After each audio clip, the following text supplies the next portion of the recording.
চেন্নাই হারলেই এখন মানুষ ধোনিকে দোষ দেওয়া শুরু করে দিচ্ছে।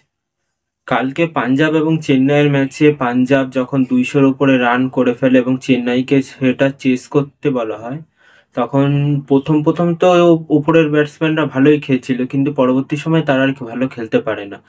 কিন্তু নিচে ধোনি নেমে ১২ বলে ২৭ রান করে এবং প্রত্যেক ম্যাচেই ধোনি কিছু না কিছু রান করছে। আর 0 রানে আউট হচ্ছে না ঋষভ পান্তের মতো, যে ২৭ কোটি দিয়ে কিনে প্রত্যেক ম্যাচে ফ্লপ, ৪ ম্যাচে ১৯ রান করেছে সেমন না।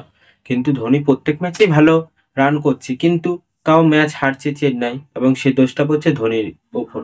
কেন? আমার কথা হলো যে একটা মানুষের ওপরে তো পুরো একটা গোটা টিম নির্ভর করতে পারে না। সে তো তার ফিনিশের জায়গা করছে, কিন্তু ওপরের ব্যাটসম্যানরা কি করছে? সেই কথাটা কেউ বলছে না যে চেন্নাইয়ের উপরের ব্যাটসম্যানরা কি করছে।